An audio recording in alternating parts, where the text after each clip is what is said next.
नमस्कार, मी श्रीकांत उमरीकर. आपण पाहतात अनलायझर.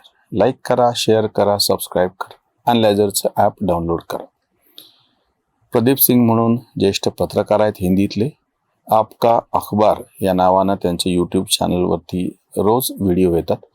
अतिशय सुंदर पद्धतीनं शांतपणे ते विश्लेषण करतात. ज्या 4 राज्य आणि एक छोटं राज्य म्हणजे एकूण 5 ठिकाणी निवडणुका 3 मधल्या झाल्या, 2 मध्ये होऊ घातलेल्या आहेत, त्यांच्या बाबतीमध्ये एक त्यांनी फार वेगळं चिंतन समोर ठेवलं. आपल्याकडे असं शांतपणे चर्चा होत नाही.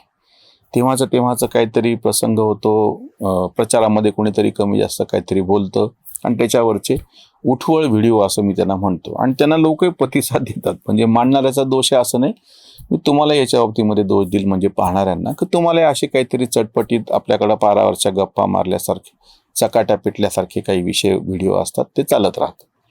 प्रदीप सिंग यांनी मांडलेला मुद्दा फार गंभीर आणि वेगळा आहे. 4 राज्याचं त्यांनी विश्लेषण करत असताना मी त्याच्यातलं एक सार आणि त्याच्यातली थोडीशी वेगळी माहिती दोन्ही गोष्टी तुमच्यासमोर ठेवतो. केरळ हे संपूर्ण भारतातलं नव्हे जगातलं असं पहिलं राज्य किंवा निवडणूक 1957ला झाली होती की निवडणुकीच्या मार्गाने कम्युनिस्टांचं सरकार सत्तेवरती आलं आणि 2च वर्षात इंदिरा गांधींनी ते सरकार पाडलं. तेव्हा त्या काँग्रेसच्या अध्यक्ष होत्या.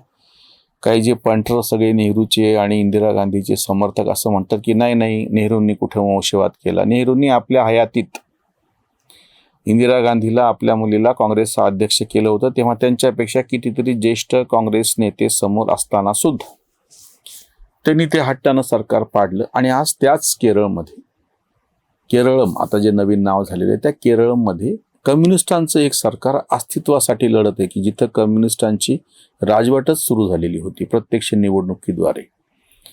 57ची गोष्ट आहे आणि आता 2026 म्हणजे ह्या जवळपास 60 वर्षांमध्येच्या कालखंडामध्ये हा जो राजवट आहे ही 71 वर्षाच्या कालखंडामध्ये कम्युनिस्टांची जी राजवट आहे ही कम्युनिस्टांची राजवट आता अस्तित्वासाठी लढते आहे. काँग्रेस तिथे आलं तर ते अर्बन नक्षलला कसं बळ मिळेल आणि कम्युनिस्ट आले तर परत जी काही संपत चाललेली सगळी जी चळवळ आहे त्याची दुगदुगी कशी जिवंत राहील असा संघर्ष. तो 2 पक्षांमधला पुरता संघर्ष नाही किंवा UDF किंवा LDF अशा पुरता नाही. अशी एक फार वेगळी आणि चांगली महत्त्वाची मांडणी त्यांनी केलेली आहे. दुसरं राज्य तमिळनाडूमध्ये वंशवादी राजकारणाचं शेवटचं अस्तित्व तिथे दिसते आहे.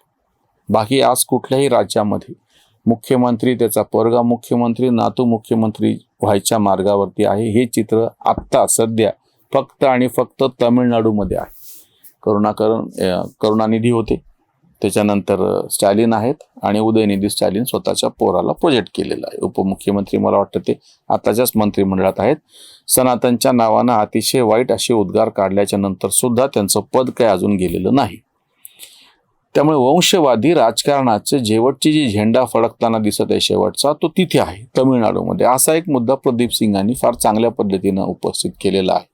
जेव्हा की सगळीकडेच छोट्या मोठ्या प्रमाणात आपल्या पोरांना पुढे आणणे आणि जे काही सत्ताधारी आहेत विशेषतः जिथे कुठे म्हणजे सत्ता कुठं प्राप्त करायची ते सगळ्याच पक्षातले लोक आपल्या पोरांना पुढे करतात.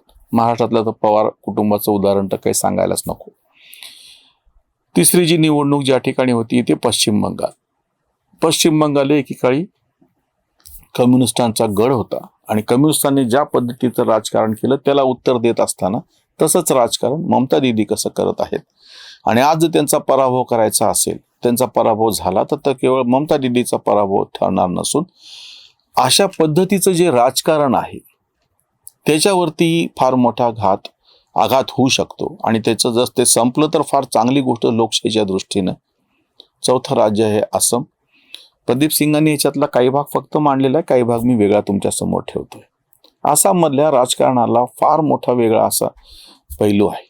आसाममध्ये जी घुसखोरी झालेली होती कारण की पश्चिम बंगालची सगळ्यात जास्त सीमा आसामला लागून आहे. असम असा शब्द म्हणतो आपण, जुन्या ह्याच्यामध्ये आसाम म्हणतो, असम असा तो नवीन उच्चार आहे. या आसाममध्ये घुसखोरी झालेली होती आणि सर्वोच्च न्यायालयाने दखल घेऊन नॅशनल रजिस्टर फॉर सिटिझनशिप असं NRC ह्याच्या बाबतीतला आग्रह सर्वोच्च न्यायालयाने धरला होता. ते काही त्याचं राजकारण करायची गरज नाही. आज जे CAA NRCच्या वतीत त्यांनी बोंब केलीच होती. साधे SIRच्या नावाने हे बोंब करतात, पण तेव्हा सर्वोच्च न्यायालयाने हस्तक्षेप करून आसामच्याच मुद्द्यावरून NRC कसं आवश्यक आहे आणि हे जी सगळी घुसखोरी टाळायची असेल, त्याच्यामुळे हेमंत बिस्व शर्मा हे काही भाजपचे नेते आहेत. भारतीय जनता पक्षाला ज्यांना कोणाला राग करायचा स्वतंत्रपणे करा, पण ह्या घुसखोरांच्या प्रश्नावरती एक निवडणूक होते आहे आणि त्याच्यामुळे ह्याचा निकाल महत्त्वाचा आहे. या चारही राज्यांमध्ये कोण जिंकलं आणि कोण हारलं, एक पक्ष जिंकला आणि दुसरा पक्ष हारला, एक आघाडी जिंकली दुसरी आघाडी झाली, त्याच्यामुळे राष्ट्रीय राजकारणात काय झालं हे ह्या फार आवडता उद्योग असतो आणि सोप्या पद्धतीने हे मांडलं जातं. पण दुसरीकडून चारही ठिकाणच्या निवडणूक निकालाचा एक दूरगामी परिणाम लोकशाहीवरती होणार आहे. पण जो मला त्याच्यातला अजून पुढचा जो मुद्दा मांडायचा की मोदींनी त्यांच्या प्रचाराच्या भाषणात उपस्थित केला, त्याच्याकडे कोणी बोलायला तयार नाही. हे चारही राज्यांमध्ये आता काही निवडणुका झाल्यात, म्हणजे मतदान झाले, काही होऊ घातलेलं आहे.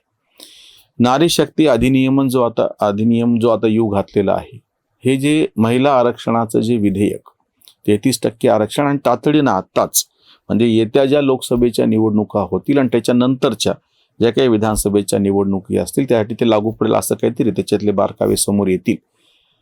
मोदींनी सांगत असताना 14 लाख हा जो आकडा सांगितलेला आहे, सध्या स्थानिक स्वराज्य संस्थांमध्ये देशभर निवडून आलेले जे प्रतिनिधी आहेत, नगरसेविका, ग्रामपंचायतला असो, नगरपालिकेला, महानगरपालिकेला असो, ग्रामसेवक, त्याच्यानंतर हे सगळं म्हणजे सरपंच जे निवडून आले, हे सगळ्यांचा त्यांनी जो एक आकडा सांगितला होता 14 लाख. आणि आता जर हे नारी शक्ती अधिनियम हा जर विधेयक मंजूर झालं आणि लागू झाल्याच्या नंतर संसदेमध्ये सुद्धा 33% महिला तुम्हाला दिसतील आणि सगळ्या राज्यांच्या विधिमंडळात सुद्धा 33% महिला असतील. आता हे जे क्रांतिकारक असं जे काही पाऊल आहे त्याच्यामुळे जे चित्र बदलणार आहे त्याला फक्त म्हणजे आता तर लागू होत नाहीये, पण त्याचं प्रतिबिंब आता जिथं मतदान होते तिथे ते दिसू शकतं. ट्रिपल तलाकच्या मुद्द्यावरती फार मोठ्या प्रमाणात मुस्लिम महिलांनी सुद्धा भाजपला मतदान केलं होतं, हे अर्थात अभ्यासक सांगतात. त्याला काही नेमका पुरावा शोधता येत नाही, कारण की मतदान हे गुप्त असतं. पण ज्या काही मुस्लिम बहुल ठिकाणी सुद्धा भाजपचा उमेदवार जिंकला, त्याच्या पाठीमागे जे मतदान झालेले ते मुस्लिम महिलांचं असणार आहे असं अभ्यासक सांगतात. आता मोदी जसं 33% महिला आरक्षणावरती बोलतायत आणि आता ह्या 4 राज्यातले निकाल 4 तारखेला लागणार आहेत.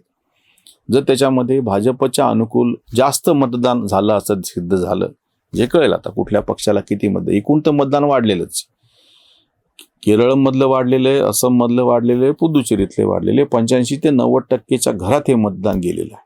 त्याच्यामुळे एकूण आकडा वाढलेला आहे. जर महिलांचा आकडा पण त्याच्यामध्ये वाढलेला दिसेल, कारण की त्याची वेगळी नोंद होते.